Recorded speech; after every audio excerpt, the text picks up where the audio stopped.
Welcome to episode 36 of Fascinating, a Star Trek podcast. Catspaw.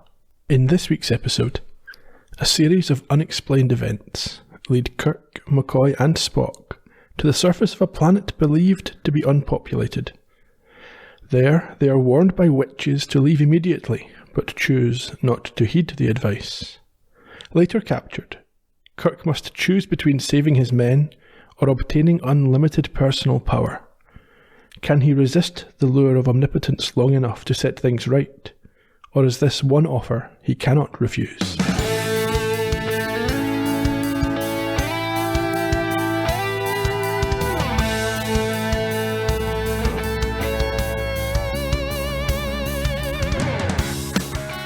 Spock, comment.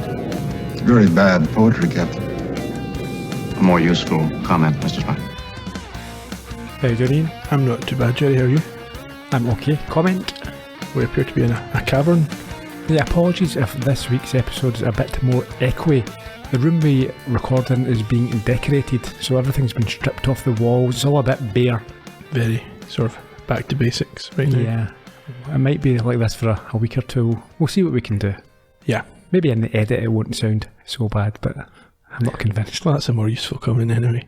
Now, this is another episode, Ian, that I believe isn't hugely regarded or hugely well regarded. Another one you think is underrated then? I think it is.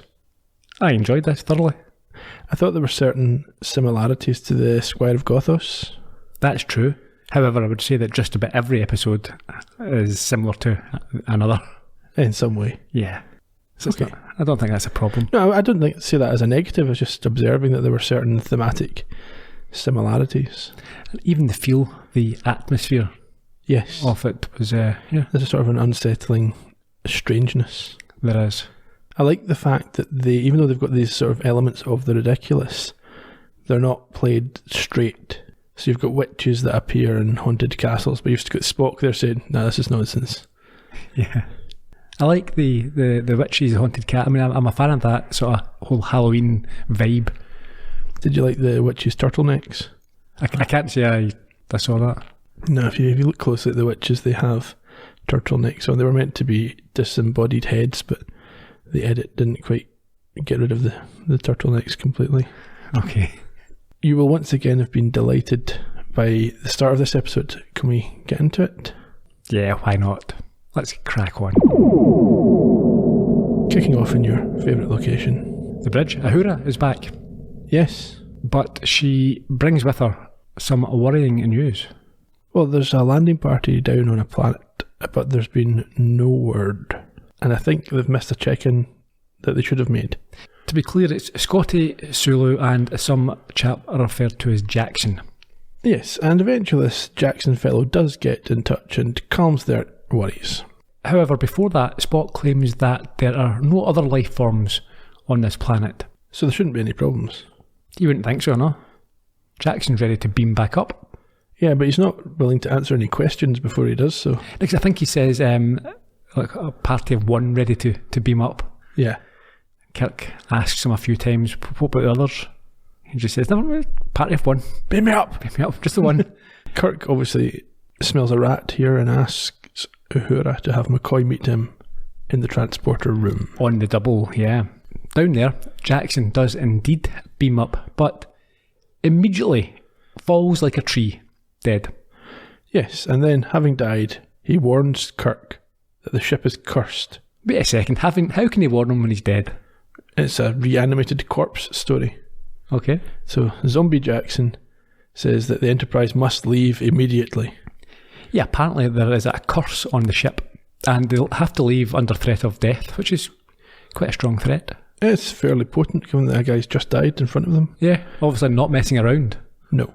We then have the credits, followed by a captain's log this week. I think the sole captain's log for this episode. It is 3018.2. There is no obvious cause for Jackson's death. Scotty and Sulu are still on the planet, and so DeSalle is put in charge whilst McCoy and Spock join Kirk down on the planet for the search. Now, DeSalle being put in charge... questionable. Very. My thing is, so they've got a problem with this planet. They can't get in touch with anybody. 2 of their top officers are completely incommunicado. So let's beam down all the rest of our command team. It's a strange one, isn't it? What rank is Ahura? Where would she place? She gets called lieutenant, so I guess she's in the middle there somewhere. She's been in charge of the bridge before, hasn't she? Has she? I was going to ask that, yeah. I think she has. Because Sulu's been in charge. Sulu's 4th, so you would have Kirk, Spock, Scotty, Sulu. What about McCoy? Never. No, he's a doctor. Even though he ranked higher, I don't think he would ever take command of the ship. Okay. In any case, they materialise into or onto a foggy planet, which puzzles Spock as he notes that the conditions mean that fog shouldn't be a thing. Yeah, his tone was strange. He didn't present this as something confusing. It was more like, this isn't really here, or this isn't fog, or, you know, the way he presented the information. Yeah. This is not possible, is what he was saying.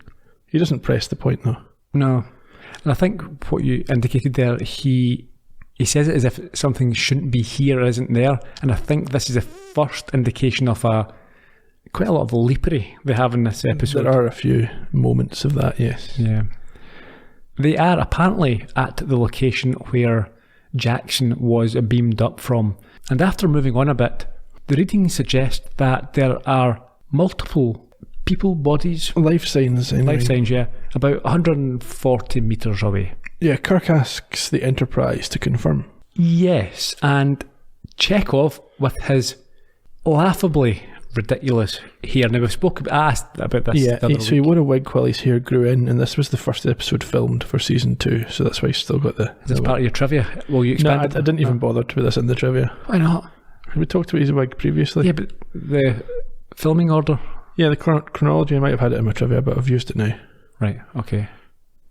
He is only able to detect the 3 life forms that he knows went down there, but he is unable to get this message to them due to static interference. McCoy, down on the surface, asks whether this strange fog is affecting the communications. And Kirk rightly says that, yeah, it's probably something to do with it, but the life form readings that they detected are unchanged. And then things take a strange turn when they... Strange is one word.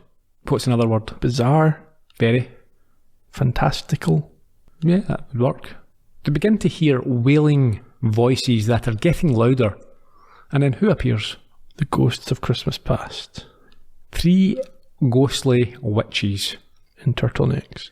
With a very bad poetical warning to retreat and remember the curse. Yeah. We heard at the top of the show Spock's scathing criticism of their verse. Yeah, but it does have some more useful information. Yeah, he says they're not real. Obviously, they're ghosts. He reiterates that the life signs he's reading still are in the same location and they're heading in the correct way. Yeah, so he talks about Azimuth 24. Now, what's that? Is this the planet? Because... No, it's not the name of the planet. I don't know what it is. It's probably some type of reading, but I don't know. Right. In any case, they head off in that direction. However, they are immediately blown back into the gaps between some rocks before emerging in front of an impressively sinister-looking castle. Yeah, they surely must have been looking at just moments earlier. I didn't get this because they were going in another direction and they were going to these readings, this castle, and they're blown back the way and into these rocks, but end up where they were going in the first place. Yeah, isn't that a bit strange? Yeah, it is. The castle reminded me of, and I think maybe it's just the vantage point of A Wizard of Oz. A little bit. Because they were almost kind of above it, weren't they? Yeah, looking down. If you remember the scene where I think it's Dorothy and whoever it is. Scarecrow and the lion. Or is it? No, Dorothy's been captured by this point. Okay. So it's those 3 who are looking Flying down. monkeys. Yeah, and they're about to go and try and rescue her. Yeah, so I think it had the same sort of feel, the same vibe to it. Okay. Which I liked. I do like a gothic looking castle. It's always ominous. Spock says that the life signs are inside this castle and Kirk tries to contact the Enterprise. Yes, unsuccessfully. Now, this is something that's worth noting, I think. In modern TV and movies, for the last, say, 20 years, the scriptwriters have had to come up with ways of mitigating the use of mobile cell phones. Yeah. and it's normally they run out of battery or they can't get a signal. And it's interesting, we've seen this a few times, this show also had to overcome The same problem. because if you can just transport somewhere and communicate with the ship, then half the time the challenges, the threat can be taken away. That's it. So I thought that was interesting that they had to overcome those same issues. Cool. Okay. McCoy posits that this could be what happened to the original landing party. Yeah, but I think Spock disagrees. Yes, he says it's unlikely. There's no evidence of the interference coming from the castle, although the ship didn't pick up either the castle or the life signs. And this is the first loop we get as well. I think Kirk says that it may have a force field around. Yeah, it's more of a guess than a leap, is it? Because I don't think he's right. Because McCoy, he, at this point, suggests that can't be right, or else it would affect Spock's tricorder. Exactly. But would it? Is he just making it? He's not an engineer. Unless Spock was inside the force field. Yeah, okay. They don't know what the situation basically is. They're just guessing. So they decide to enter and find out more. Why not? As they go in, an angry cat welcomes them, and Kirk and McCoy find it all a bit weird. It is a bit weird. Let's take a step back there. Is this the first recorded cat jump scare? I don't know, but it's quite good, isn't it? Yeah. I do like a cat. I don't like a cat. Cats are arses. One of my cats used to join us in one of our previous podcasts. Yeah, it's annoying. You have to keep moving it. Try to record it over the microphones. So this cat, it gives him a scare and then walks off.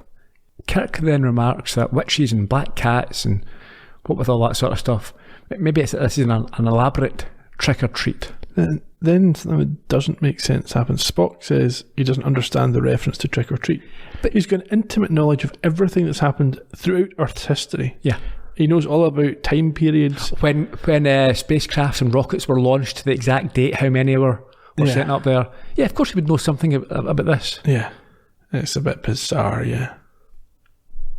Anyhow, they decide that the best plan, as in all Gothic horrors, is to split up to investigate. Well, not just Gothic horrors, but any type of horror movie, isn't it? That's what they do. It's a trope. It's a trope. So they've got the cat jump scare, and we've got the splitting up to find out what's going on. Although I did, going back to that earlier point there, I did like it that Kirk, I think, tells Spock he'd be a natural at trick-or-treating. We get a pointless scene back on the Enterprise bridge. Well, you say pointless, and I think this happens a few times. They cut back, and I think it's just to break up the scenes. Yes. There's a lot of time there's no need for it whatsoever. It's a 30-second scene where nothing happens. Nothing really happens. DeSalle, of course, was one of the crewmen who went down to the planet in the episode about the Square of Gothos. So I wonder if he's drawing on his experiences on that occasion here. Yeah, we should discuss the scene anyway. Chekhov points out to DeSalle that the landing party have disappeared from their sensors, and he is either a bad captain or a bad actor, or possibly both, but he doesn't want to accept what's going on. This DeSalle character and actor, I think it just emphasises actually how much charisma Kirk has, because you've put someone else in this position, and it's quite stark actually, the contrast between them. Yeah, it's all a bit monotone and dull. Very. It's like a bad Russian submarine movie. Mm-hmm. But it wouldn't inspire you as a crewman, I don't think, either. No. He's got no leadership skills at all. He tells Uhura to keep trying to contact the landing party, like she wasn't doing that already. And for Chekhov to recalibrate his... And he gets annoyed. He says, of course I've already done that. Yeah. Back down in the castle, they get another fright when the door slams sharply behind them as they creep about with their phasers out. Yeah, they're not doing a good job of splitting up. No. They see this cat again, and suddenly the floor below them gives way. Now, was that just a coincidence, or was it a trap? Who knows? I suspect it was a trap. It's quite an extreme way of building a trap. You have to collapse your floor into the dungeon. I mean, why would you... It's not a real floor. Yeah, okay. The castle doesn't exist. Yeah, sure, okay. Yeah, right. Spoiler. Okay. We next find the three of them chained up in a dungeon. And again, remember, I'm taking these notes live for the first time, so this is what I'm thinking. Okay. This is what I'm thinking, when I'm watching it. Kirk checks that the other two are not dead. They wake up and they find themselves chained to the wall with their arms above them, although they seem luckily, very luckily, otherwise unharmed. However, Bones does notice his namesake hanging beside him, and he recalls a mention of trick or treat as they go on to consider the situation that they are facing. Dungeons, curses, skeletons and Iron Maidens, they're all Earth manifestations. Why? I do not know, Captain. But these things do exist. They are real. Could this be an Earth parallel development of some sort? None of this parallels any human development. It's more like a human nightmare. As if someone knew what it was that terrifies man most on an instinctive level. Ghost stories, ogres, demons. All.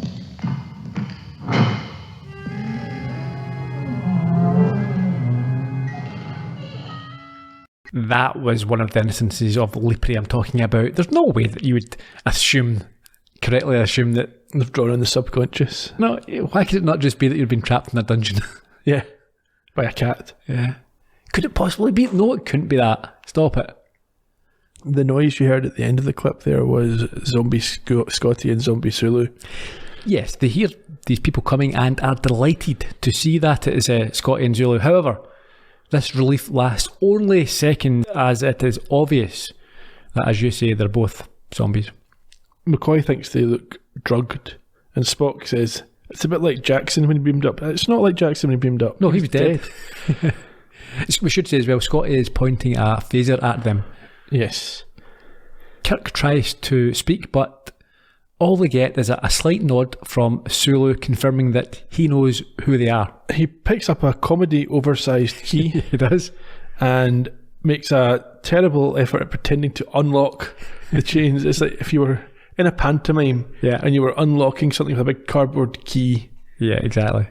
Nonetheless, he does release them before they are told to exit. Well, they pick a fight, don't they?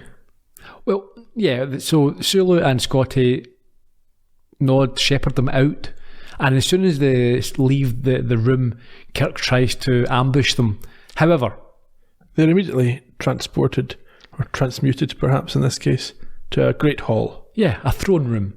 And there's a bald man with a wee beard and funny robes telling them to stop fighting. Yeah, he looks like Ming the Merciless. If he'd eaten Ming the Merciful. Yeah. Kirk demands to know what he is doing and what he's done to Scotty and Sulu, but Ming ignores this and asks why he can't just accept things for what they are. Yeah, he seems dismayed that they don't accept his illusion as real.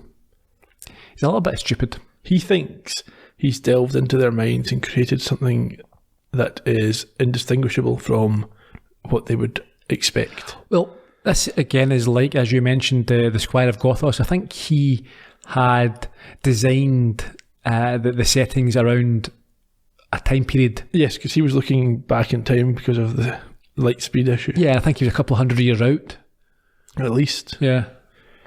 Yeah, and this is slightly different, but it's the same effect in the end, that the illusion is not convincing. Kirk says that what this guy has done to Jackson, Scotty and Sulu means that he will not relax or try to enjoy himself. Yeah, and quite right. He points out that Jackson is dead and the other two are without mind, but he is corrected. They are not mindless, they're merely controlled, but that's sort of the same thing. Yeah, they don't have control of their minds. It's yeah. A very semantic distinction to make. This guy now introduces himself as Korob. Is that before or after he reveals that he knows who they are and gets confirmation from his precious cat that... Well, it's about the same time, it's the same. Yeah. The note I have says he knows who they are and introduces himself. Yeah, well, I suppose. Fair enough. Summary? Yeah, what's his name again? Korob. And Kirk at this point, I quite like this, he asks what he's up to, and Korob points out that you were told not to come here. Yeah, I specifically said, you're cursed, go away. Mm-hmm. But Spock then makes a comment about Korob not being native to the planet. Yeah, I think he said that previous mappings had shown no life forms whatsoever. But I think Korob, he dismisses... He kind of bats it away, doesn't he? Yeah, he says of no importance. The cat then meows at him, apparently pointing out that he has been an inattentive host, and so Korob invites them to dine. Yeah, and Spock makes a comment about Earth legends about wizards and familiars. How's he heard of this and not trick-or-treating? Precisely. It's a nonsense to think that Spock has no knowledge. Yeah, it's absurd. Yeah. It's lazy writing here. Korob comments at this point on Spock's black and white thinking. Yeah, we move over to I'm trying to split this scene up. So there's a sort of throne, the throne area, And then the dining area. yeah. Okay. So I think I'll refer to it as the dining area from now on. Yeah, they move over there, and as you rightly say, Korob remarks that Spock is the different one. He sees what is around, but his logical mind will not allow him to believe. McCoy again brings up Spock's ignorance of trick-or-treat here. Yeah, I think he tries to be a bit smart, doesn't he? Yeah, Korob says he's not sure what it is either, so he's going to ignore the reference. He then magics a feast up. I like his Izzy Wizzy, let's get busy. His little wand. Magic wand. Yeah. And insists that they sit down and enjoy themselves, pointing out the apparently a good wine. Well, apparently, but they're not interested in partaking. McCoy probably would be. He's like, oh no, I can't. I'm being professional. I'm at work. Salted pork. Yeah. I suppose we could have a little bit. What do you think, Kirk? McCoy. We need to be at our most alert to solve this mystery. Yeah. Kirk takes a harder line and tells him that they won't be cooperative unless they get answers. But Korob tries to change their attitude by doing what? He changes the food to gemstones, which McCoy is convinced look real. Yeah, and he tells them that they can have them all if they leave with no more questions. But Kirk points out that they can make as many as them as they need on their ship. They Is can that true? replicate them. Well, apparently this is the first time he's mentioned it.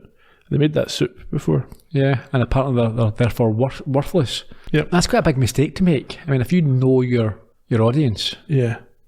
why would they think that at this point that they need? I mean, they're on a starship. What good is diamond? I mean, diamonds are only valuable because. Yeah, what are you going to do with them? Yeah. Don't know. He tells that. In fact, Kirk tells Korob here that he's read them wrongly. He does, yeah. And Kirk tells him at this point that they will leave only when they are ready. Korob notes that the group have passed his tests, which I think he's just made up now. I think so, because he talks about. Okay, so they ignored his warning not to come down, so they've shown sort of bravery and loyalty. Yeah. And that they cannot be bribed, but that's not true because he's tried to bribe him with something that they've told him is not worth anything. Yeah, if you give him something valuable, that might have worked, yeah. Anyway, he admires these attributes and then agrees with the cat that it should go, and we watch it leave the room. Yes, it then returns as a woman. Yeah, it does, yeah. As soon as it walks out, it's replaced. So we don't know that immediately, doesn't Well, it's wearing, the woman's wearing a necklace that's exactly the same as the cat's collar. It's got the same sort of gem on I it. didn't notice that, okay. Now, I think this might be because of the limited budget for special effects. I think they might have... Because are they trying to hide the fact that the cat is a woman? Or Possibly. Is it just a case of... Because it happens straight away. So it's obvious that that's what's happening. Yeah, So but they don't have the budget effects to show it. To do a transformation on screen. Yeah, maybe. When you see the cat, is this where you see the cat's shadow? No, later on? that's later on, yeah. Yeah, so this... I don't want to be cruel, but this woman walks in, and I think she's meant to be a stunner. Which is not bad for a middle-aged woman. Well, that's the thing. It's like, to me, she looks like an aging Elizabeth Taylor lookalike. That's what I thought. I thought you're at a later stage. The bad news for you is she's still alive and probably listening to this. Yeah, I'm sure you've got. I did recognise her, so I'm sure you've got a bit of trivia later on about her. We'll get to it, yeah. In any case, she's introduced as Sylvia. Dr. McCoy, Mr. Spock, and Captain Kirk. You wanted to know what we did to your men. Actually, it's a simple matter for us to probe the minds of creatures like yourself. Mind probing. Hypnosis. You like to think of yourselves as complex creatures, but you're flawed. One gains admittance to your minds through many levels. You have too many to keep track of yourselves. There are unguarded entrances to any human mind. Telepathy. Not entirely, no. Telepathy doesn't imply control, and I assure you that I have full control over your friends. Don't move. Cover them. Now I want the rest of our weapons and our equipment. I want some answers. Put that weapon down. Yeah, so Kirk has disarmed Scotty there. Yeah, and so Sylvia is forced to demonstrate her powers. What does she do? She takes a small model of the Enterprise, which, by the way, has been donated to the Smithsonian by Gene Roddenberry. Has it? I've also noted that I bet there have been lots of replicas, and I bet all the geeks out there, nerds, have got these things and wear it to the conferences and what have you. I can't say I've seen it, but I imagine some folk I will. bet they have. I bet you can buy them all over the shop. Anyhow, she talks about sympathetic magic before describing the voodoo-like process that she used to kill Jackson. Yeah, how did she kill Jackson? She had a model of Jackson, she killed it until he was dead. Well, she had a model and she thought about it and then he died. Yeah. She makes Kirk contact the Enterprise as she holds the model of the ship over a flame. Yeah, because Kirk refutes this ability and says, you can't think a man to death. Huh. You should see my mother-in-law. Oh. Anyway. Thanks, Bernard. Anyway, yes, Kirk does to death. Kirk does contact the Enterprise. Uhura asks him if everyone is all right, and he says not to worry about that, but to report to him what is happening. Desal notes the rising temperature, and Chekhov says it's gone up 60 degrees in the last 30 seconds. Yeah, did you mention there that she hovered over a candle? Yes. Yeah. So I was thinking about mother-in-law jokes. It's obviously from a previous generation. Kirk gives an order, but Desal has already carried out this with no effect. Have you seen the John Thomas, the actor from, what's his name, John Thompson? From... He worked with Steve Coogan back in the day, I think. And but all the... he was in Jonathan Creek. Yes. Okay, yeah. He does a brilliant, it's Bernard Wright-on, which obviously is a take on a parody of Bernard Manning. And he does all these sort of jokes, but the punchlines are inverted. Very funny. If you get a chance to have listened to it, search YouTube for, I'm sure it's Bernard Wright-on. Okay. Well worth a listen. Anyway, yes, the Enterprise is cooking, and Kirk says he'll deal with it, backing down to Sylvia, recovering the model of the Enterprise from her and taking Spock's phaser away from him. Yeah, I didn't get this. So he's got a phaser over her. Why not shoot her? Because she can kill the Enterprise. No, not she's dead. You don't know that. You don't know that killing her will stop it. Yeah, I suppose. But what's the point? And also, he wouldn't kill her. He would only stun her. What's the point in having the gun and pointing at her if you're not going to use it? Well, he didn't know she was going to start cooking his friends. Just kill her. Yeah. Back up on the Enterprise, we get one of these pointless interruptions, and Chekhov says it's getting back to normal, but Uhura says we can't get hold of them. So back down the planet, with things a bit more relaxed, Korob asks about their signs. However, Kirk wants to know more about theirs, as it appears to be neither magic or science. It's somewhere in between. Gobbledygook. Nonsense, I say. Yeah, Korob talks about telekinesis, and Sylvia chastises him when he confirms their ability to alter matter. Yeah, I think she scolds him for talking too much. McCoy, this is where we get the episode title from, he says that Scott and Sulu are being kept as cat's paws. Yeah, to lure them down. I must admit, I hadn't heard that expression before. Neither had I, but I have now. Is it an American one, do you think? I don't know, I'll never use it. No. Maybe I will on this podcast, just for the sake of it. Look, I might just for a laugh now, just try and throw it in somewhere. I suppose if chocolate orange out, yeah, a cat's paw. You could probably use it as a sort of code, isn't it? You're in mixed company and you throw it in and you find out who the Star Trek fans are. It could be that.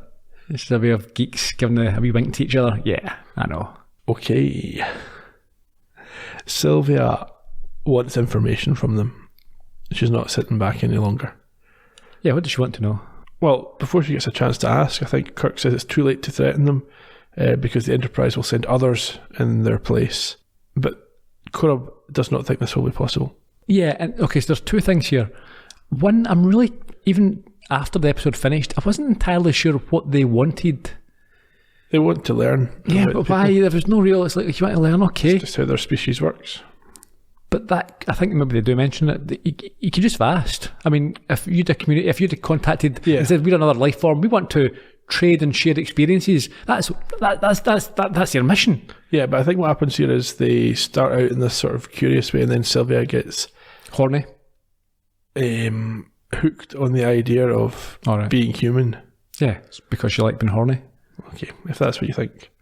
Well, she loves sensations. We'll Yes, certainly she get likes to certain that. sensations. Yeah, Kirk sensations. Yeah. Anyway, back to what I was saying. No, I've got another question, another point to make.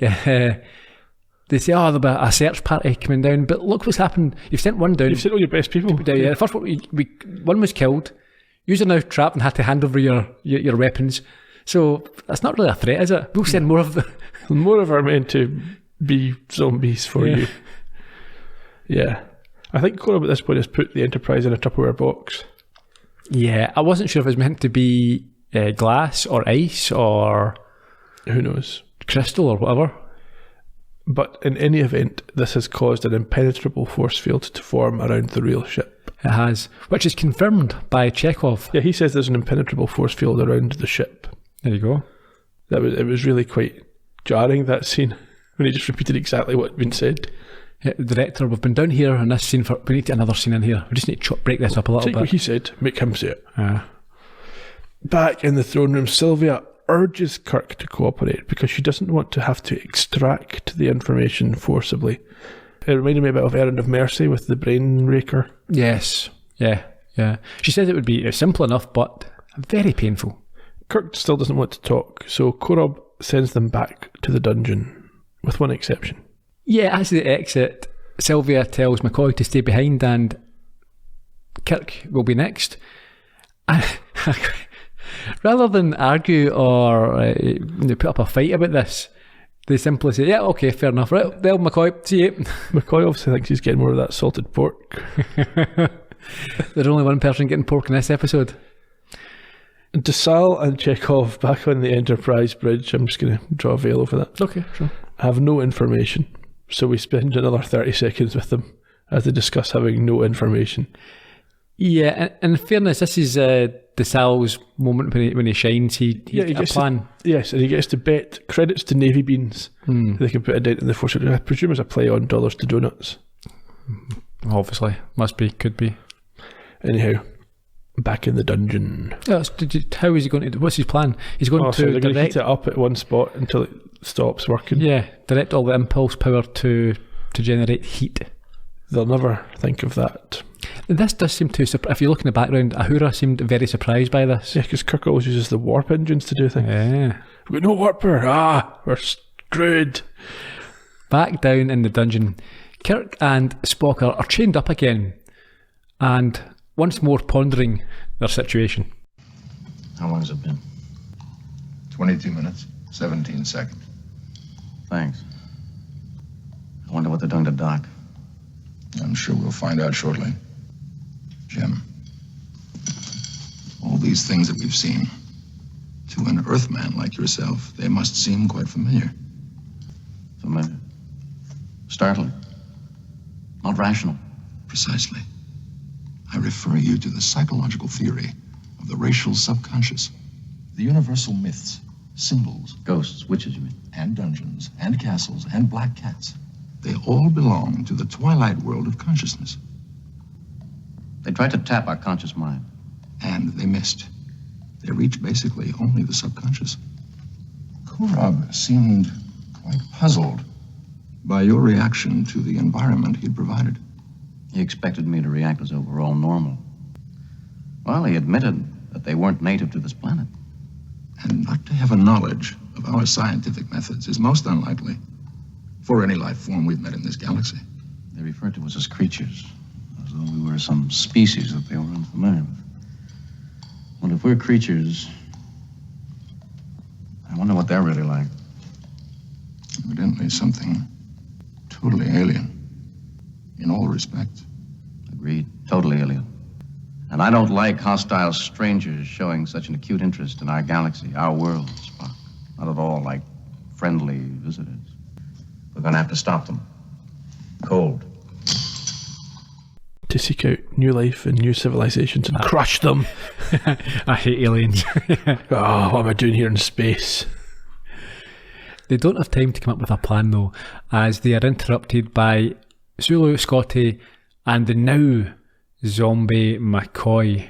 This is very like Return of the Archons, when McCoy was added to the cult. Indeed. Kirk is released, but is manhandled by McCoy when he tries to talk to him as he is led out. And we're back up in the dining area. Yes, Korob and Sylvia are arguing, and he calls her a traitor to the old ones and accuses her of torturing the specimens. And she responds by saying that she's not a puppet like him. Yes, that he's afraid to use his power. She threatens him. I think she says that, or he says, she doesn't argue that she has a newfound ability to understand the idea of luxury. I think this is another one of these jabs at women. Is it? It's like you're being a woman, so therefore you like expensive things now. Yeah, quite possibly. In any case, she states she's not giving it up and doesn't care about a duty to the old ones, and actually enjoys the act of torturing specimens. Oh, fair enough. Yeah, why not? Everyone's entitled to a hobby.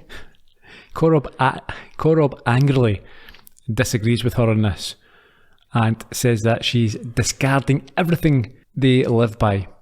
Fair enough. Yeah, but she says it's her. She only lives by her own decisions, and he's the weak one. That's it. And he tries to fight back by reminding her he has the power. Is that what He-Man says? He does, yeah. But she points out that he's afraid to use it and says that she can squash him, which would be an interesting sensation. I think he would burst. You might do, yeah. At this point, Kirk is brought in and Korob leaves with the zombies. Well, they're told to get out. Yeah. She's now in charge, and I think we see this visually as well because she sits on the throne. I think Korob takes the model Enterprise and one of the communicators with him and tells Sylvia that this is not over. Although she responds by saying that it may well be in the near future, old man. So alone, Kirk asks if she is now going to damage his mind, but she claims it's not damaging, it's just a drain of knowledge and will. He tells her that she lacks a woman's compassion, more gender stereotypes.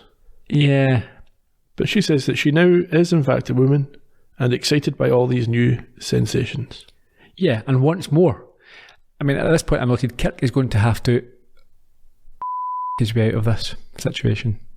I'll bleep that. Korob is being a bit creepy and watching surreptitiously. Yeah, like a little dogger. We don't see what he's doing with his hands. Thankfully. Sylvia is, at this point, quite aggressively courting Kirk. Yeah, she approaches... Well, I think firstly Kirk realises there's maybe a slight shift in power because there's something that she or they want From him, yeah.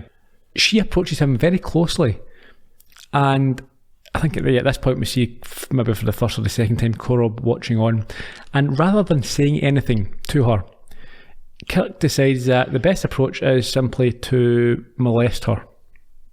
Yeah. And I think this... When in doubt, you go back to the tried and trusted. Yeah, it's... In fairness to Kirk, it seems to send her to the brink of ecstasy for a moment. Yes, she doesn't want to probe his mind. She envisions a joining, which may be a metaphor, who knows? Maybe it's literally a joining. I've got a feeling there'll be probing going on one way or another. She offers him power and he plays along, calling her beautiful and kissing her. And she shows that she can also look like other women, including a 14-year-old and another strange-looking woman. They're wearing a very odd get-up anyway, that's for sure, like a clown's costume. Kirk says these are difficult choices. And is this before, at one point he gets behind her and he's grinding up against her? It's all in there somewhere. At some point he gets her to talk about this transmuter, but by asking these questions, he's giving away his position. So it appears that Kirk has got the information that he wants. However, Sylvia has worked this out and she's not happy. No, she says there's no fire in him and he's deceiving her.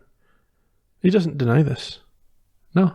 He says, why shouldn't he? Because she's doing the same to his men. Yeah, and at this point, Scotty, McCoy and Sulu arrive as guards and escort him back to the cell as she shouts after him that their worlds will be swept away. A woman scorned is not to be messed with.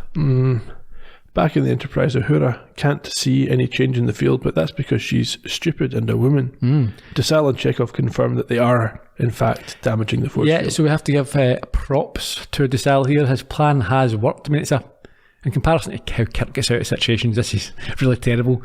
I'll just make it hot over here. A little spot hot. Desal says to press on with the endeavour, and we go back down to the dungeon where Korob flips. He does, yeah. He arrives and unchains Spock and Kirk and tells them that the pendant, the little model Enterprise, has been released from its glass case. And in order to save the Sal's job, he says they were definitely getting out regardless. Sure. I think he gives them back their phasers as well. Yes, and their communicators, and urges them to leave now. But Kirk tells him he's not leaving without his men.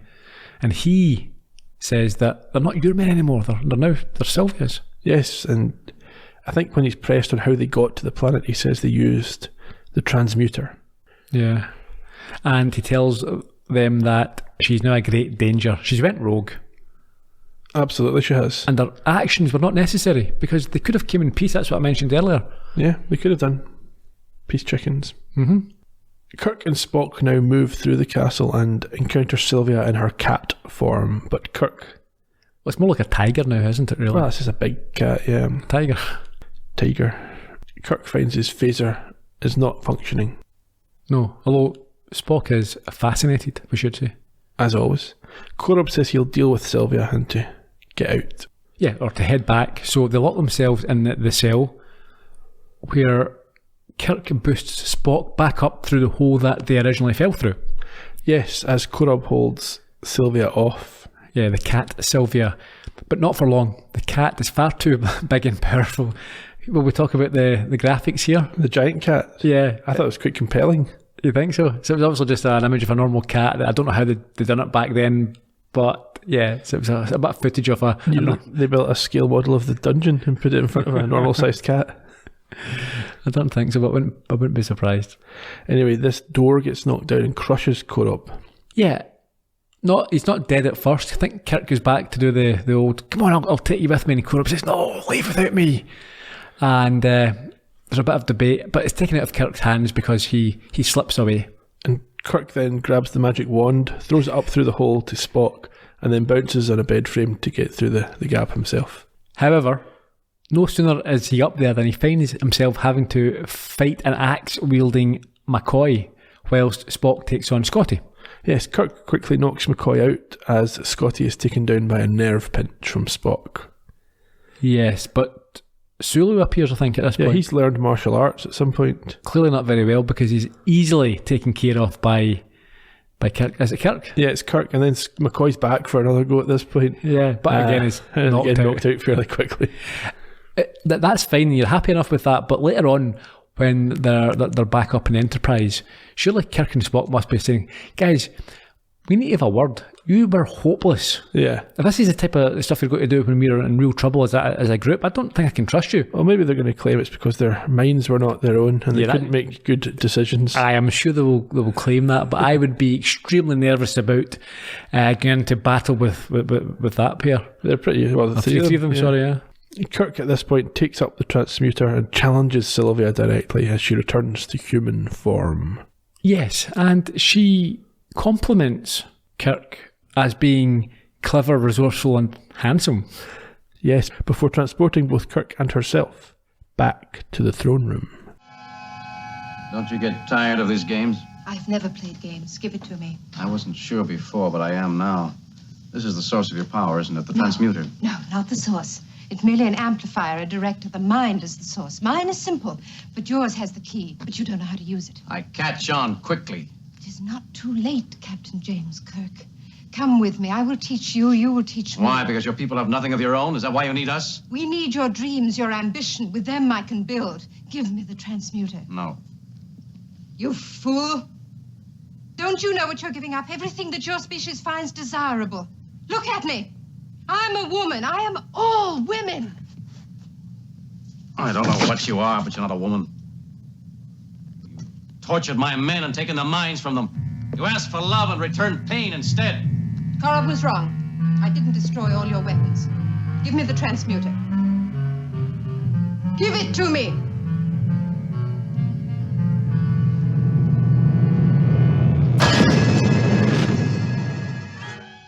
He doesn't give it to her, certainly not the transmuter. No, he smashes it on the table and there's a blinding light. And what happens? It kills all illusions. It does. They're now outside, I suppose. Korob has returned to life. With Sylvia. Yeah. Because he died earlier, but now he's alive. Has he? Yeah, I suppose. That body, that form was dead. Yeah. Anyhow, before that, McCoy, Sulu and Scotty appear to have recovered their minds. Yeah, back to normal. The castle has vanished. And 2 space chickens flail on a rock. Yeah, I didn't like those little ratty things. If you'd watched the original version of this, you could see the strings making them Could move. Yeah. Okay. It's Korob and Sylvia in their true forms. They're kind of like skinny blue clangers, but with a tiny Cthulhu head, Yeah. which might be a Lovecraft nod, given the writer. Okay. I don't know. Anyway, I'll get back to Lovecraft later on. They make the point that everything was an illusion produced by the power pack, but that wasn't really discussed, was it? The power pack? No, not at all. Spock wants to keep them and study them, but the 2 ornithoids die. Yeah, do they go up in smoke, or do they, what happens? They just cease to exist. Yeah. Kirk reflects that Jackson's still dead, so it's been a bad day on balance. Yeah, not everything was an illusion, unfortunately. But he doesn't care, it was only Jackson. Yeah, we've never seen Jackson before, so it's fine. And they prepare to beam back up. And there'll be another adventure next time. We didn't finish on the bridge. Normally we... Yeah, a little bit of repartee. A bit of epilogue up there, yeah, so nothing, but that was fine. Yeah. It's a bit of a sad ending for Korob and Sylvia. Did you feel bad for them? No, not really, no. Fair enough. I mean, I quite like the theme of the completely alien species trying to learn more about humans by tapping into their minds. Yeah, I did enjoy that, but I thought it should have been more obvious. I thought it should have been more of a driver. I just felt as if we didn't really know what they were after, what their goal, what their objective was. It's a little bit airy for my liking. I would have liked at the end if they went back to a little chicken-sized spaceship and flew off. That could have worked as well, I suppose, yeah. It's not as bad an episode as its reputation or its rating on IMDb would suggest. No, it was fun. It was enjoyable. I didn't think it was disappointing. There was no ridiculous out-of-character stuff. There wasn't too much abuse of women. More sort of tropes, stereotypes. But a little bit of abuse. I mean, Kirk thought he could... yeah, a little bit, but I mean, by standards of the episodes that we've seen, that's not too bad. Yeah. Yeah. Only a small amount of women abuse. Yeah, a little bit of sexual assault. Yes, almost passable. Any more thoughts? Or shall we crack on with the trivia? Yeah, no, go for some trivia. Okay, so this aired originally on 27th October 1967, Halloween. Okay. Still going with the big guns behind the camera. Joseph Pevney back for the 8th of his 14 episodes. We discussed him back in Arena. Mm-hmm. Robert Bloch was the writer. This was the 2nd of his 3 episodes. Mr. Psycho. We discussed him in depth back at the time we talked about What Are Little Girls Made Of with Andrea the Sex Robot. Mm-hmm. Antoinette Bauer appeared as Sylvia. She also appeared in shows like Murder, She Wrote and Neon Rider. And she played, I think, Dick Van Dyke's wife in Galesco. and Victim. Is it Galesco or Galesco? Galesco, yeah, that's a good episode. Negative Reaction. 1974 Columbo episode, yes, making her this week's connection. She's a horrible person in that. She deserved to be killed. Yeah, I had a little sympathy for her. She's now 88 years old. Theodore Marcuse played Korob. He had appeared in shows including The Man from U.N.C.L.E. and The Wild Wild West, and he served as a submarine lieutenant in World War II, for which he was awarded the Silver Star for gallantry in action. He seemed quite talented. I'm sure he'd had a long and illustrious career, probably still going strong. Sadly, he died in a car accident while reportedly under the influence just a month after this episode aired, at the age of just 47. Ah. So he's basically your age, did he? Don't you start that. My age. Yeah. Many years before he's his age. One of the roars that we heard from the cat got recycled and used as the trademark Bowser growl in a number of Mario games. Did it? Apparently, yeah. That's quite good. This is the only time Sulu appears in an episode and doesn't say anything. I didn't miss him say anything this week, to be fair. Korob's robe, did you see that he wore? Yes. Previously worn by Bob Denver when he played the fairy godfather in a dream sequence in the 1967 film Gilligan's Island, Lovey's Secret Admirer. Okay. So recycled. That's good. So the writer Robert Bloch's previous episode, when we talked about him, then I mentioned that he was a friend of H.P. Lovecraft and that he had influences from him in his work. So both that episode and this one use the Lovecraft term, the old ones, to refer to mysterious ancestors. And I think there's a look of Cthulhu about those little blue chicken guys. Makes sense, yeah. In terms of international titles, this was Dans le griffe du chat, which means in the cat's claws in French. The Japanese went for Waxe Parasusebun no Kai, which means mystery on the planet Pyrus 7. And in Germany, it was Das Spukschloss im Weltall, or The Haunted Castle in Space. I like that one. That's a good one, isn't it? Yeah.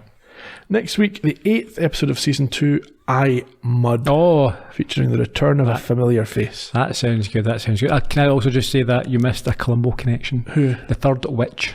She played elderly woman in Publisher Perish. How could I have missed that? I don't know. You shouldn't have missed it. You should not have missed that. We but, got the Columbo connection for this week. It's you fine. want every Columbo I connection. might have been saving her for our next appearance. Yeah. You don't know. Okay, so before we come back next week, you can get hold of us on social media, YouTube, Twitter, Facebook, Instagram, the usual places, and the website StarTrekPodcast.com, where there's a post up for this and every other show, and we hope you continue to contribute in those places, and we'll see you soon. Cheerio. Bye bye.